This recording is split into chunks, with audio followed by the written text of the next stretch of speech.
উষা অনিৰুদ্ধৰ প্ৰেম কাহিনীৰে জীপাল এইখন তেজপুৰ চহৰ।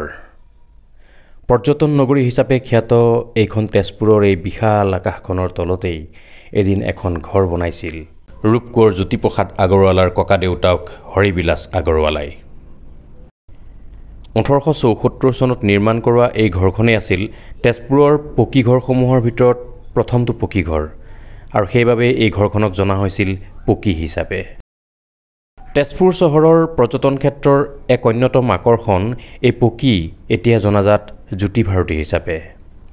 তেজপুৰলৈ আহিলে ৰূপকোঁৱৰ জ্যোতিপ্ৰসাদ আগৰৱালাৰ অস্তিত্ব বিচাৰি আপুনিও এপাক সোমাব পাৰে এই জ্যোতি ভাৰতী অথবা পকীত, য'ত এতিয়াও বিৰাজমান ৰূপকোঁৱৰ জ্যোতিপ্ৰসাদ আগৰৱালাৰ লগতে নটসূৰ্য ফণী শৰ্মা, কলাগুৰু বিষ্ণুপ্ৰসাদ ৰাভাৰ লগতে বহুকেইজন অসমীয়া সংস্কৃতিৰ পুৰোধা ব্যক্তিৰ স্মৃতি।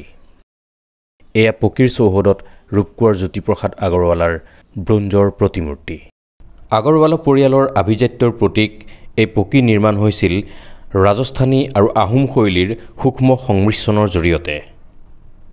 ঘৰটোৰ নিৰ্মাণ কাৰ্য সঁচাকৈয়ে চালে চকুত লগা।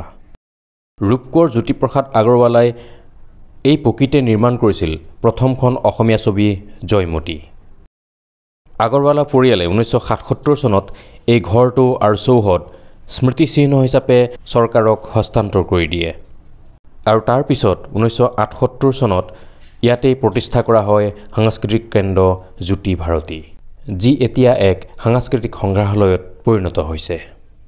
ৰূপকোঁৱৰ জ্যোতিপ্ৰসাদ আগৰৱালাই ব্যৱহাৰ কৰা বহু বাদ্যযন্ত্ৰ এতিয়াও সংৰক্ষিত হৈ আছে এই পকীতে, যিবোৰ নৱপ্ৰজন্মৰ বাবে অন্যতম আকৰ্ষণৰ কেন্দ্ৰ।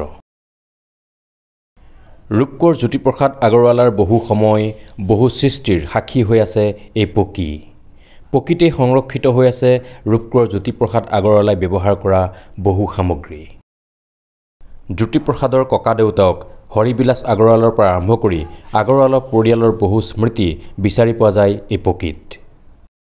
এয়া জ্যোতিপ্ৰসাদ আগৰৱালাই বিভিন্ন ব্যক্তিলৈ নিজে লিখা চিঠি, তেওঁৰ হাতৰ আখৰ এতিয়াও সংৰক্ষিত হৈ আছে পকীতে।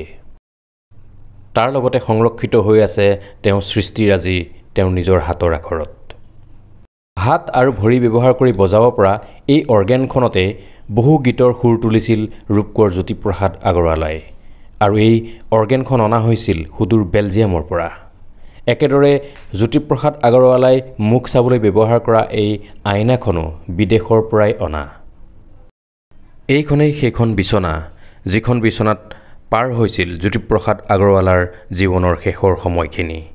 ৰুগ্ন অৱস্থাত জ্যোতিপ্ৰসাদ আগৰৱালাই কটাইছিল এইখন বিচনাতেই আৰু এইখন বিচনাতেই শেষ নিশ্বাস ত্যাগ কৰিছিল ৰূপকোঁৱৰগৰাকীয়ে।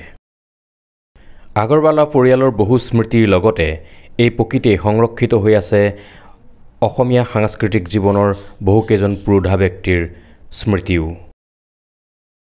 কলাগুৰু বিষ্ণুপ্ৰসাদ ৰাভা, নটসূৰ্য ফণী শৰ্মা, সুনীত কোঁৱৰ, গজেন বৰুৱা আদিকে ধৰি বহুকেইজন ব্যক্তিয়ে ব্যৱহাৰ কৰা সাজপাৰ, সা সামগ্ৰী এতিয়াও এনেধৰণে সংৰক্ষিত হৈ আছে পকীত।